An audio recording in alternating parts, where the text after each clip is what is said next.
M'abuelo fou llaurona, m'abuelo fou llauró. No faltarem mai les bledes. I ara que ja soc padrí, que vull ser llaurador, i asfalt damunt d'eixes terres. Passa el temps, roda la cadena, ara asfalt on hi havia terra, operaris, actors secundaris d'esta brama. Va de vie, un programme sobre tot que envolta el binatural, de la mà de Jérôme Chénaud. A tots es donen faena, i jo tenia el meu camp, ja no treballa la terra, ens venen prosperitat, prometen serà duradera. Bon dia, bona vesprada, benvingut en un capítol un poquet especial de Va de vie, la vostra crònica dedicada al binatural, perquè hem eixit del nostre estudi de Pego i hem pujat a l'Altúria, al poble de Benareber, per a trobar un vinyater que ja fa un poquet de temps que ha començat el seu projecte, però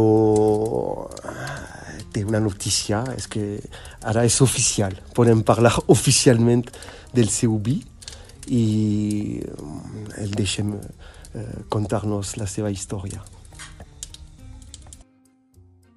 Bona vesprada, F. Moltes gràcies per acollir-nos en ta casa. Que pugues presentar-te per els nostres oients i conèixer-te un poquet.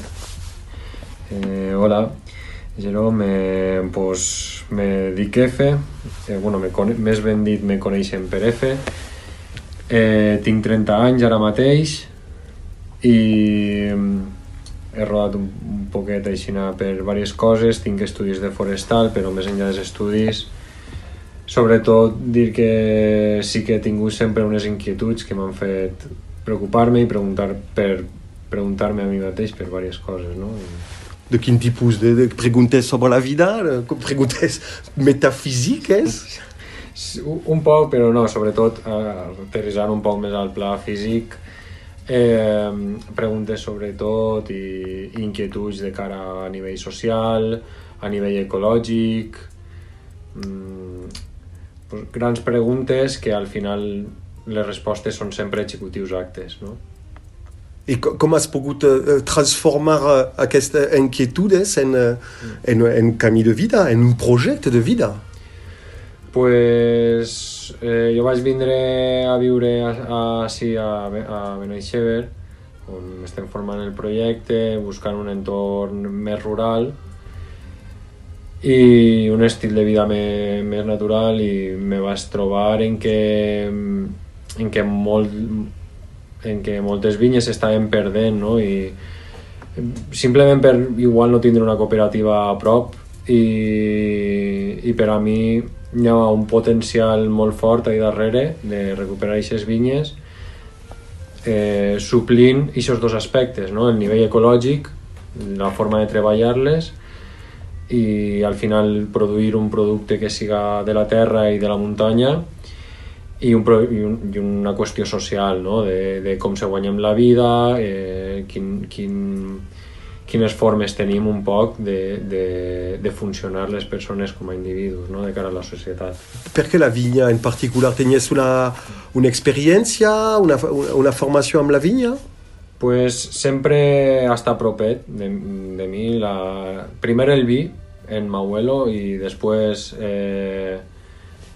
la vinya, perquè és algo que sempre m'ha agradat i he treballat en ella en el camp pues, quasi des dels 16 anys o des dels 17 anys que has començat a rodar un poquet, en seguida l'he tocat i he anat a França, les he treballat així i al final me vaig donar compte que quasi tot en el que havia treballat i en el que havia guanyat experiència estava molt enfocat ahí i a més era algo que m'agradava molt, no? Tot el tema de la viticultura, l'enologia.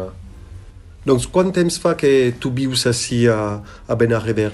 10 anys fa ja. 10 anys i doncs des del principi trobes la vinya, com s'ha passat? Has parlat amb la gent d'ací? Perquè no estaves d'ací. Sí, al principi és molt complicat, la veritat, perquè sense recursos és complicat accedir a... És molt complicat accedir a terres.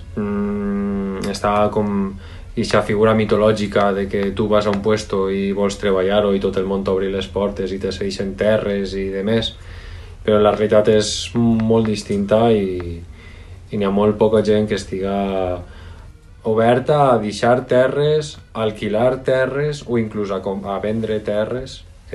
La gent sol ser prou reàcia.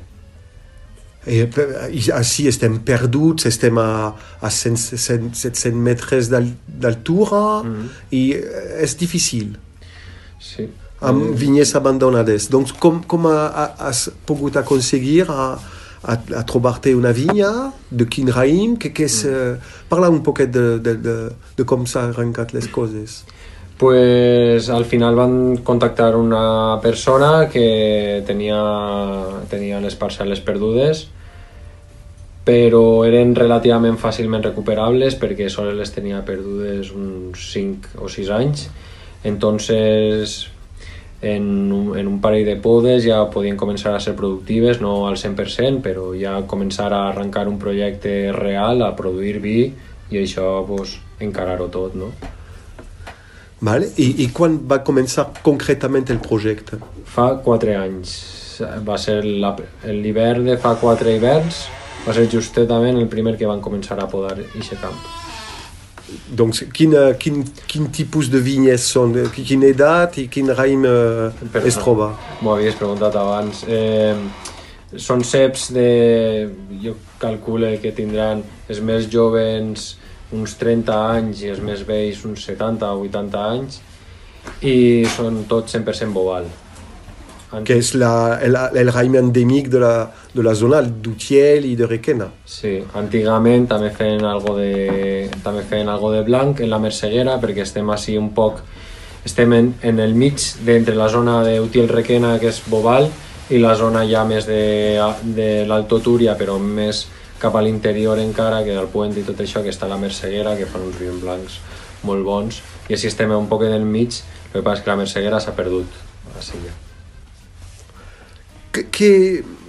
Com s'ha passat aquests 4 primers anys que has pogut aconseguir? Quina dificultat has trobat? Pues sobretot l'accés a la terra. Jo crec que és el gran hàndicap de si no tens diners és difícil arribar als puestos. Sí, home, és molt fàcil, no?, arribar a un puesto en 100.000 euros i començar a comprar terres, però si no tens aquesta capacitat econòmica realment és complicat trobar algo que s'ajuste a la situació econòmica que tens i demés. Després a nivell ja més biològic, per dir-ho d'alguna forma, no han trobat realment, més enllà d'alguna pedregà i del porc senglar, que és realment un gran problema ara mateix per a nosaltres, no han trobat molta dificultat. Que et menja tota la producció. Sí, crec que el pitjor que tenim ara mateix és algo de lo contrari, que el que tenim que lluitar, i de fet anem a ballar perquè si no podrem collir res. Vale. Este any que ve. La teva primera bota en 2021? Exacte. Donc, què fas com vi en 2021?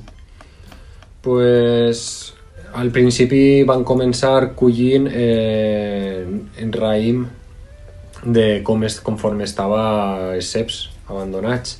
Clar, va ser una locura perquè li va costar moure el raïm al no estar podat, se van juntar en veremes a finals de novembre, inclús desembre, per aquesta altura. La veritat va ser una prou locura i tota una experiència, però bueno, al final ho vam aconseguir. Vam fer un vi prou decent, siguent la nostra primera elaboració, i una llàstima que ja no mos quede, però també contents perquè van agafar la confiança per a saber que sí que podíem tirar-ho endavant, que podíem fer un producte de qualitat. Tu tens raó de dir nosaltres, perquè no estàs sol al darrere d'aquest projecte. Sí. És un projecte familiar? Exacte, actualment estem jo i la meva companya Yoli i enguany una novetat. I enguany una més, una xiqueta més. Erika. Molt contents. Molt bé, doncs més feina encore? Bé, tu has firmat, molt bé. Donc 2022, com passa l'anyada 2022, com es passa la verema? 2022, la veritat és que va ser un any molt brutal per a nosaltres. Clar, els nostres camps va ser impossible collir-los perquè al estar podats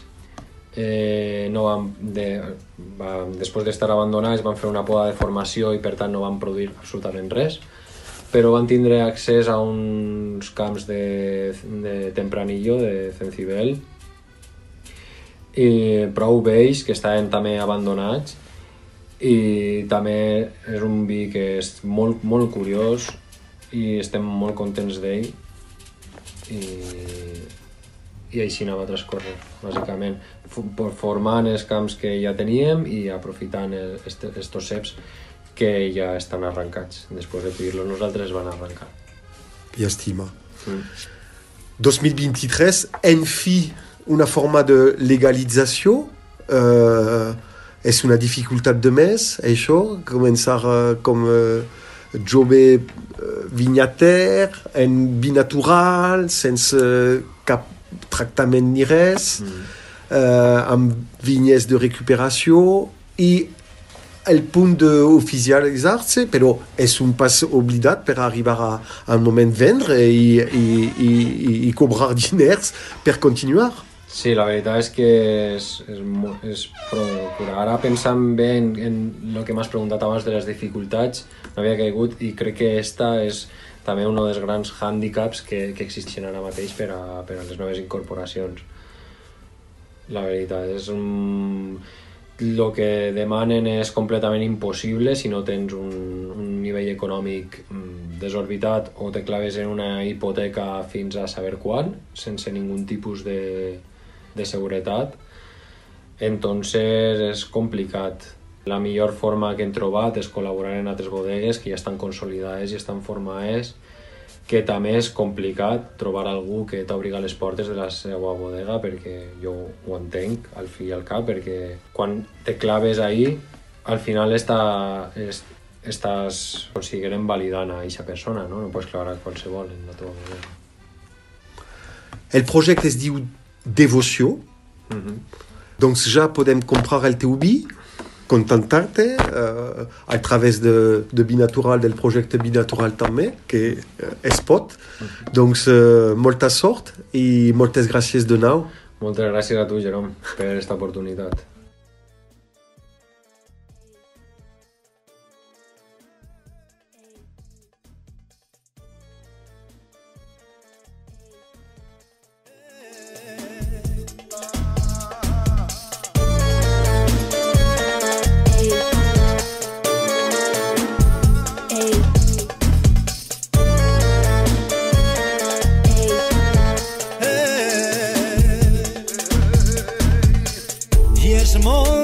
Estar units